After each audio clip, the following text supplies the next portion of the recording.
Sa pambungad na eksena, maraming turista ang makikitang dumarating sa paliparan ng Thailand upang bisitahin ang lungsod ng Pattaya. Kabilang sa mga ito ang isang malaking tao na nagngangalang Barney Emerald na mukhang lasing at wala sa sarili, wala siyang damit at naghihintay sa labas ng police station sa airport. Sa sandaling ito ay naalala niya ang nakaraang gabi kung saan siya ay nasa isang bar, isang Thai na babae ang lumapit sa kanya at pinilit siyang uminom ng labis na alak. Sa sandaling malasing na siya, isang hindi kilalang lalaki na marahil ay kasabwat ng babae ang nagdala sa kanya sa isang van at ninakawan siya bago siya iniwan sa lansangan. Sa kasalukuyan ay nakikipaglaro si Barney sa isang batang babae habang naghihintay para makipag-usap sa isang pulis. Nang siya na ang kinakausap ng pulis, ipinaliwanag niya ang lahat ng nangyari kagabi at humingi ng tulong sa paghuli sa babae. Bilang tugon ay binanggit ng opisyal ng pulisya na si Pong na sinimulan na nila ang investigasyon sa usapin, ngunit maaaring tumagal ito ng ilang araw. Nagdulot ito ng pag-aalala para kay Barney dahil kulang ang kanyang pera at wala siyang mapupuntahan. Bukod dito, ang kanyang mga pasaporte at iba pang mga dokumento ay kasama sa ninakaw ng mga tulisan. Nang marinig ang lahat ng ito, binigyan siya ni Pong ng 150 baht na pera para sa pamasahe sa bus, at pinayuhan siyang makipag-ugnayan sa sentro ng impormasyon ng turista. Ipinahayag ni Barney ang kanyang pasasalamat saka umalis pagkatapos magpaalam sa kanyang batang kaibigan. Kasunod nito ay sumakay siya sa scooter at tumungo sa tourist center, para lang malaman na sarado ito dahil sa pagsasaayos.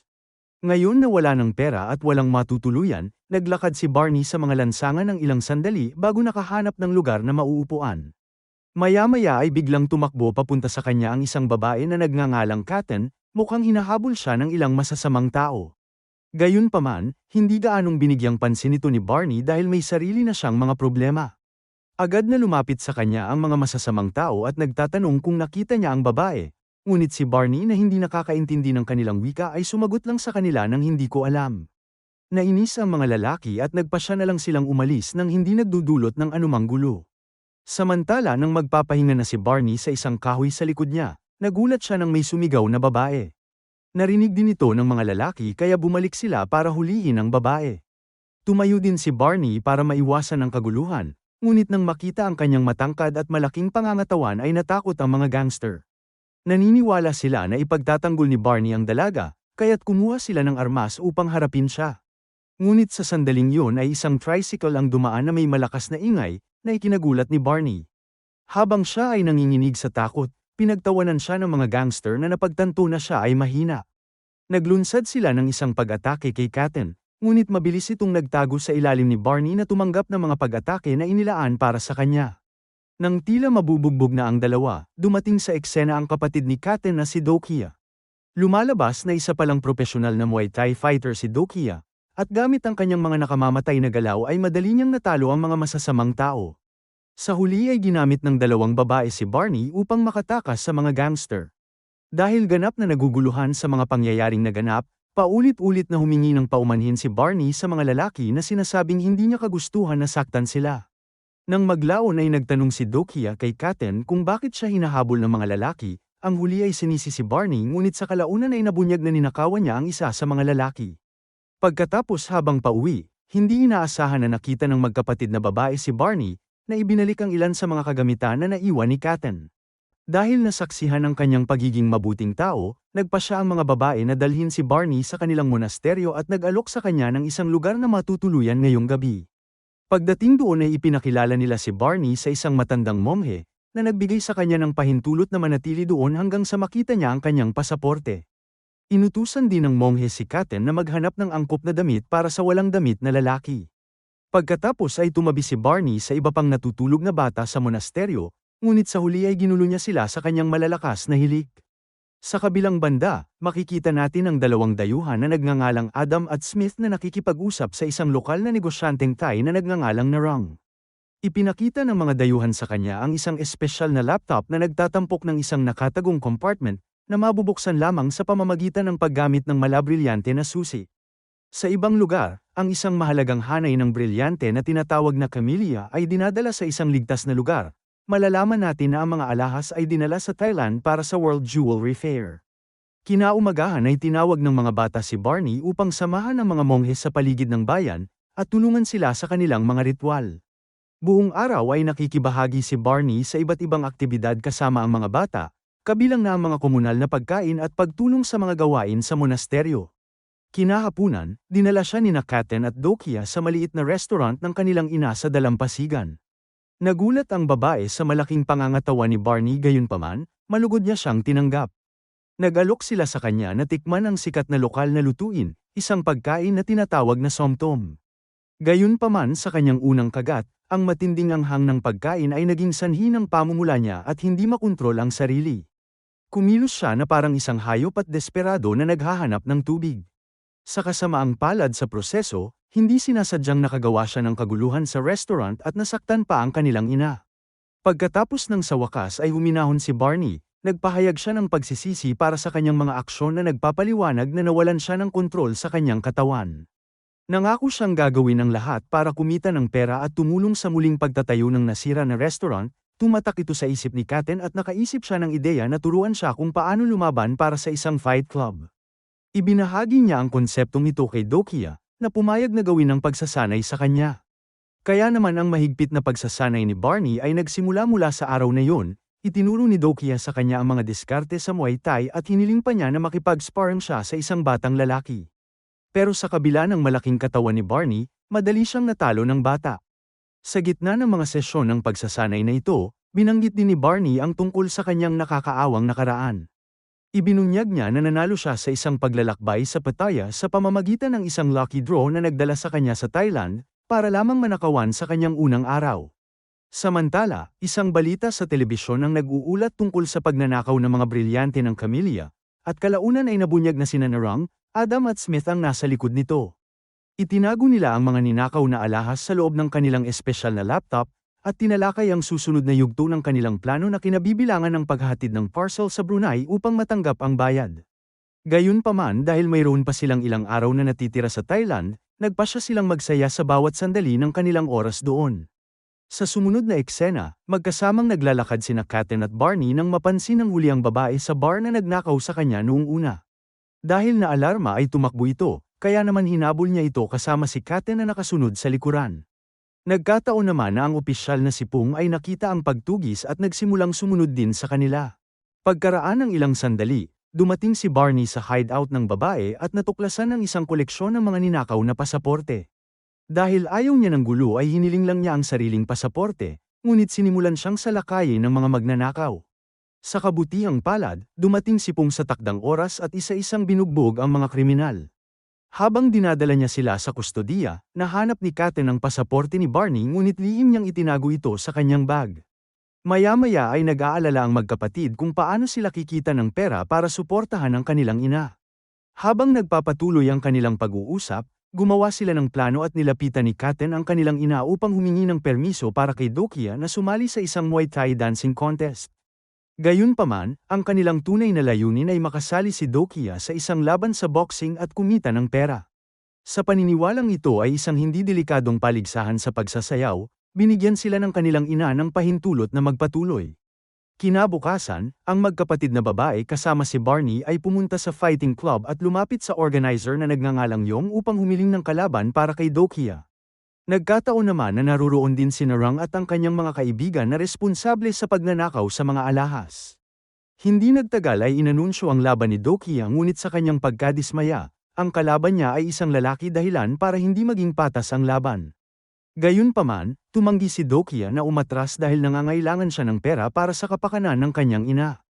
Alinsunod sa mga patakaran, kung mananalo si Dokia ay matatanggap niya ng 10 beses ang halaga ng pusta na inilagay sa laban. Di nagtagal ay nagsimula ang laban, at sa mga unang sandali ay ipinakita ni Dokia ang kanyang mga kasanayan na mabilis na umiiwas sa mga pag-atake ng kanyang kalaban. Gayunpaman sa ikalawang round, maingat na itinago ng kalaban ang isang kutsilyo sa loob ng kanyang boxing gloves at walang awang hiniwa ang mukha ni Dokia. Halos mawalan siya ng malay dahil sa pinsala, ngunit nakuha niya ang lakas para bumangon muli. Sa kabila ng hindi patas na laban, ang matapang na babae ay patuloy na lumaban ng buong tapang na kalaunan ay nagpabagsak sa lalaki. Nang masaksihan ito, mabilis na sinabihan ni Yong ang referee na patunugin ang bell na tinapos ang laban sa isang tabla. Pagkatapos ng laban ay nilapitan ng 3 si Yong para kunin ang premyong pera ni Dokia, ngunit sa kanilang pagkadismaya ay 1,000 baht lang ang ibinigay sa kanila. Nang humiling ng mas malaking halaga, ipinatawag ni Yong ang kanyang mga tauhan at binugbog sila. Sa ibang lugar sa silid ng hotel, ang mga magnanakaw ng alahas ay nasa estado ng pangamba nang mapagtanto nilang nawawala ang kristal na susi. Iminungkahi ni Narang na puwersahan na buksan ang laptop, ngunit hindi pumayag si Smith na gawin ito dahil maaaring mapinsala ang mga nilalaman nito. Sa pagtatangka na hanapin ang nawawalang susi, sinuri nila ang CCTV footage na partikular na nakatuon sa Fight Club. Sa kanilang pagkamangha, nakita nila si Kate na ninakaw ang susi nang mawala sila sa focus. Ngayon na nauubusan na sila ng oras, ang mga magnanakaw ay nagbayad ng 100,000 baht sa isang kalbong lalaki upang hulihin si Katen. Sa sumunod na eksena, makikita natin si Barney na ngayon ay nagtatrabaho sa palengke ng isda. Ginagamit niya ang kanyang kinita sa pagbili ng mga kagamitan pang construction para maitayo muli ang restaurant na aksidente niyang nasira noong nakaraan. Pagkalipas ng ilang araw, nakagawa sila ng bago at mas maganda na restaurant na mas maluwag. Ang pamilya ay hindi nag-aksaya ng oras at sinimulan ang kanilang negosyo pagdating ng gabi. Si Barney ay itinalaga sa pagdikdik ng pagkain, ngunit dahil sa kanyang lakas ay nabasag niya ang ilang dikdikan. Bilang resulta, naisip ni Kate na kumuha ng isang malaking mortar na ganap na angkop sa malaking tao. Sa pagdaan ng mga araw, nagsimula ng sumikat ang kanilang restaurant na umaakit sa mga lokal at bisita na gustong subukan ng sikat na pagkain sa Thailand na Somtum. Isang gabi ay nagsama si Barney, ang magkapatid, at ang kanilang ina upang ipagdiwang ang kaarawan ni Dokia. Bilang regalo ay ibinigay sa kanya ni Katen ang isang kwintas na ginawa mula sa parehong kristal na susi. Nang makita ito ay naghinala si Dokia at nagtanong kung ang kwintas ay nakuha sa pamamagitan ng pagnanakaw gayunpaman, nagsinungaling si Katen na ito ay isang pekeng kristal. Kinabukasan, naglalakad si Barney at ang magkapatid na babae sa kalye nang biglang humarang ang isang van sa kanilang daanan. Isang grupo ng mga lalaki ang bumaba sa sasakyan at dinukot silang tatlo. Pagkatapos nito ay dinala sila sa mga magnanakaw ng brilyante na nagsimulang magtanong sa kanila tungkol sa kinaroroonan ng susi. Hindi nagtagal, natuklasan ni Adam ang susi na nakasabit sa leeg ni Dokia at kinuha ito. Ngunit sa isang nakakagulat na pangyayari, si Narang ay nagtaksil sa kanyang mga kasama at tinutukan sila ng baril dahil gusto niyang kunin ang gantimpala ng mag-isa. Nang mapansin ang pagtataksil, sinipa ni Adam si Dokia upang sumigaw at ihulog ang kristal na susi sa kanyang bibig. Habang nakikipaglaban ang mga miyembro ng gang sa isa't isa, sinamantala ni Dokia ang pagkakataon na makatakas mula sa eksena. Bilang tugon ay inutusan ni Narang ang ilan sa kanyang mga kasabwat na sundan siya, habang inutusan naman ang iba na patayin sina Barney at Katen. Hinawakan nila ang dalawa at handa nang gawin ang utos sa kanila. Ngunit sa sandaling iyon ay napansin ni Katen ang isang plato ng somtum sa malapit. Mabilis siyang kumilos at ipinakain ng maanghang na pagkain kay Barney, na naging dahilan upang siya ay magbagong anyo bilang isang galit na namumulang tao na parang si Hulk. Dahil sa kanyang lakas, madaling natalo ni Barney ang masasamang tao bago nagmamadali upang iligtas si Dokia. Sa daan ay nakita niya ang tatlong malalaking wrestler na nandoon para pigilan siya. Sinimulan nila siyang bugbugin kaya nang makita ito ay nagpasya si Kate na maghanda ng muli ng maanghang na somtum gamit ang ilang kalapit na sangkap. Sa sandaling magkaroon siya ng pagkakataon, ipinakain niya ito kay Barney na muling bumalik sa kanyang hindi makontrol na pagbabago at tulad ng dati ay nadaig at natalo niya ang mga wrestler na iyon. Samantala, sinubukan ni Dokia na takasan ang mga tumutugis na gangster sa pamamagitan ng pakikipaglaban sa kanila habang nasa daan. Gayunpaman, ang kanyang mga pagsisikap ay napatunayang walang saysay dahil sa huli ay nahuli siya ng kalbong lalaki na tinutukan siya ng baril. Nakita ito ni Barney mula sa malayo, kaya nagmadali siya upang iligtas ang bata. Nakakalungkot dahil binaril siya ni Norang na naging dahilan ng pagbagsak niya sa lupa. Habang namimilipit sa sakit, nilapitan siya ni Katen na may luha sa mga mata at ibinalik ang kanyang pasaporte. Humingi siya ng paumanhin dahil itinago niya ito sa kanya. At sinabing ginawa niya ito dahil natatakot siyang baka iwan niya siya. Naantig si Barney sa mga salita, at nang buksan niya ang pasaporte ay nakakita siya ng isang sketch na naglalarawan sa kanya kasama ang magkapatid na babae. Samantala, muling nakipagkasundo si Norang kina Adam at Smith sa kabinarilang kalbo bago dinala si Dokia sa kanilang pribadong jet. Doon ay bubuksan na nila ang kanyang katawan upang kunin ang kristal, habang si Barney ay inipon ang kanyang natitirang lakas at tumakbo patungo sa eroplano. Sa loob ng sasakyang panghimpapawid, biglang nagbago ang kilos ni Norang na muling nagtraidor sa kanyang mga dayuhang kasabwat at sinaksak si Adam. Ngunit nagawa rin siyang barilin ni Adam na nagresulta sa pagkamatay nilang dalawa. Pagkatapos ay hinarap ni Barney si Smith sa isang mabangis na labanan, habang si Dokia ay nakatakas mula sa eroplano. Matapos talunin ni Barney ang kanyang huling kaaway, sumuko siya sa kanyang mga pinsala at bumagsak sa sahig.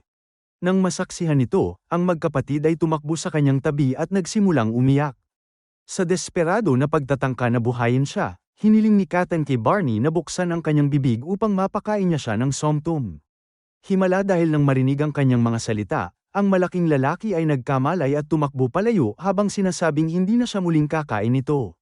Nagtatapos ang pelikula na makikita natin na bumalik na si Barney sa kanyang sariling bansa. Isinama na rin niya si Katen para sa isang maikling bakasyon.